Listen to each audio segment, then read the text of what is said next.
Welcome back, everyone. You're watching the training week from August 28th, where the weekly focus was, of course, getting into that all around, and the highlight was the mock comp from the Friday, uniform on, 30-minute general, 10 minutes per apparatus or so just like the competition, and then one touch salute routine on each apparatus.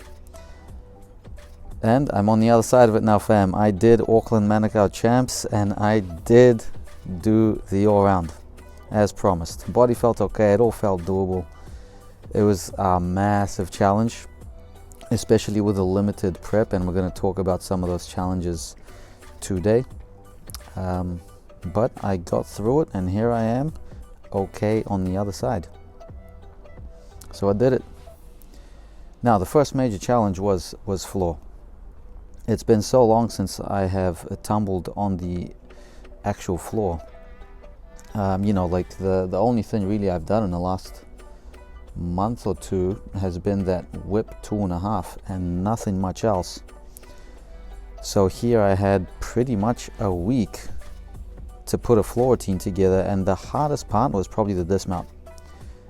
The ankles did not want to land anything going backwards, so the takeoffs stung a lot, but it was the landings. I just could not get myself to land short, and that jammed ankle issue was a big problem, mostly from the broken ankles. That same week of nationals last year, same week of that double twisting, double out onto the resi, where I overcooked the back 2.5 and rolled both ankles underneath me.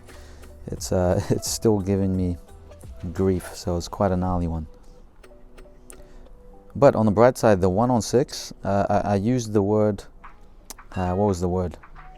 Not surprised, although yeah, I was surprised, but disbelief. I actually was in disbelief at how well the 1-on-6 went, but here we can see that the start of the week did not go too great. I was a bit rusty. Again, this was like another 3-day week, so I had, or 4 days I think this week. You can see I did nothing but that little planche at the start of the Monday sesh. And my memory is rusty these days, but I can't remember if I was busy or what came off. But the last 2 weeks have only been quite short training weeks for me. The other dilemma I was in was what high bar set to do. I wanted to bring back Coleman, which I successfully did. The full send routine with the Coleman would have been, Pagan, the Coleman, a piked Gaylord, and a stoop half tucked Gaylord 2. Not connected, but just done in separation. But man, like high bar 6 apparatus, I knew high bar was going to be 6. There's a very high chance that they're always going to start the seniors off on floor, meaning we're going to finish on high bar. And with only 1 week preparation, you can't really change your all-around endurance in just one session of doing it. It takes a few months to actually feel like that all-around is getting easier in terms of endurance. I'm sure there's some minor benefits that you can feel after doing it once or twice, but that's just kind of familiarity. But in terms of increasing your endurance, your cardio, and adapting to that all-around training, it's a big one.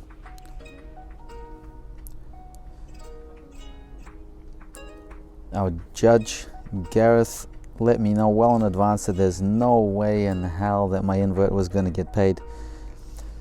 But fam, this is a home competition. Who knows when's the next time I'll get a chance to do the all-round. So I just wanted to have a good play, challenge myself. And I think challenge is the best term to use, the best word. At my age, you want to challenge. When you're young, you kind of just feel good all the time and you don't really have to do anything. But when you get older, you can't just sit around doing nothing. You start to decline, you start to degrade, and as age hits you, you thrive from accomplishing challenges. And this challenge was a massive one.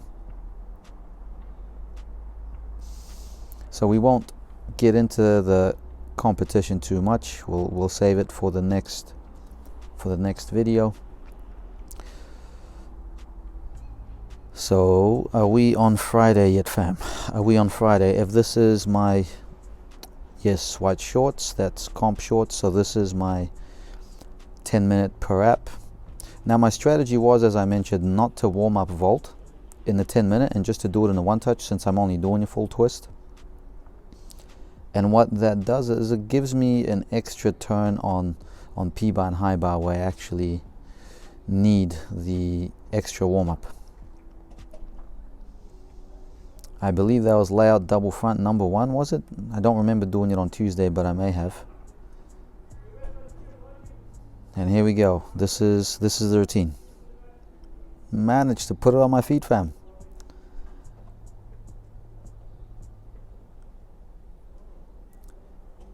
So the double back was the issue here. The first 2 tumbles, you know, like I said last week, the layout double front, the worst that happens is you land on your bum. But nowadays you got to finish with that double somersault. Double back is the easiest one. But the ankles, fam, they just do not want to land backwards.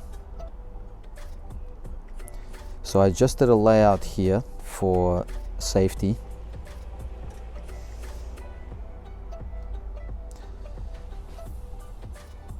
And the question was, do I do it from flick flack or from round offs? And it took me literally the whole week to decide. And I didn't really decide up until like the last sesh or 2 before the competition. Now this should have been the highlight of the week. This is probably the one thing I was actually in disbelief about.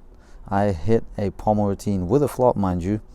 The last time I competed flop was at Ohio State, so I probably graduated Ohio State when I was 23 or 24, so legitimately a decade ago. We're working in decades, fam. And if you don't know what a decade is, that's 10 years. So last time I competed a Russian flop was 10 years ago. So I was super excited. I was, you know, holding the energy back because I knew it was only just the beginning of the day, but I was inside. I was like, wow, goal accomplished, or achievement accomplished. You know, that wasn't too bad. The exit is a bit funky. It is an allowed exit, but it's hard to swing smooth out of the invert, especially when you got that limited range in your shoulders. So 2 strength parts and then just, you know, do a giant and get off was the plan. The dismounts felt great. I honestly feel like I could double straight away, but you know, there's a challenge and then there's being stupid. And after 2 years just doing doubles in routine over hard right away, 2 months out from a world championship would be a stupid decision. So just a nice double tuck full. P-bus. 5th apparatus. So the first 4, they're not too strenuous for me.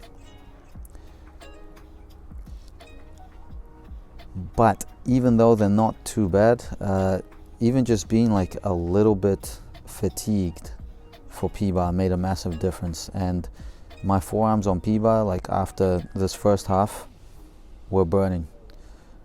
I said in the past that I don't actually feel too tight on P-bar these days, but man, doing it 5th, different dimension. I was gone, could barely hold the bar. Wanted to do a cleaner second half, but yeah, I was just gone. Those arms were not holding on. And forearms, it was the forearms that were gassed specifically. Shoulders were a bit gassed, but the forearms were burning like fire. So after this, I was like, okay, if my forearms are that bad, what am I gonna do on high bar? So my thought was, okay, just do the usual procedure, do your usual one touch and make a decision during the routine. Take out as many skills as you need to. And to my surprise, I didn't actually feel too bad. So, you know, high bar, you kind of got the dowel, so you don't need to hold the bar that tight. P bar, you're clenching the bar through the bottom, literally beyond your capacity, because if you don't, you're flying the hell off that bar, fam. You're gonna go flying possibly into a pole if one hand slips off before the other. So P bar, you're literally holding on for dear life. But high bar, you don't have to clench too hard. And that may have been one reason why I still, well, that form there was a bit better. Still a separation, but I still got through. And we sent the pike. So clearly struggling, but releases ticked off. No Gaylord 2 and a super flat stoop half, but fam, I hope you can appreciate that this is the first time doing high bar 6th. Literally the first attempt doing high bar 6th apparatus. Doing this routine first is a big challenge for me. Takes me to my mental limits. Pretty sloppy knees there. But yeah, I was happy. That was a really good sense of accomplishment. So Saturday, oh yeah, I remember I was gassed. My forearms were gassed, but you know, last day of the week, I had to work on those problems, so it took me a little bit longer than usual to warm up. But I still managed some decent giant DME maintenance, and I believe here I cranked out 3 in a row. Nothing compared to that turn from last week where I did 3 peaches and 3 giant DMEs, and then 4 peach 1 bars in a row. And there's another interesting point for you, that even doing 4 peach to 1 bars in a row, doing P bar 5th, none of that matters. The routine is on another level. Now, somebody teach me how to do a kip cast, how to teach a kip cast, because my group of boys, one of the things that we struggle with is kip cast. So I thought, oh, okay, I'll just like do it myself, and I couldn't do it. I mean, obviously I did it, but you can tell it's a bit it's just something's a bit off. Something just doesn't look natural. Girls are really good at kip cast because it's one of the main things that they train, but boys, we don't train it too much, at least in my group.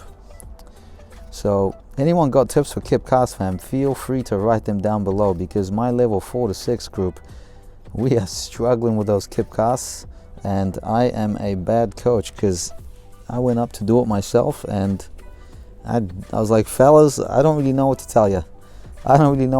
Because I can't do it properly.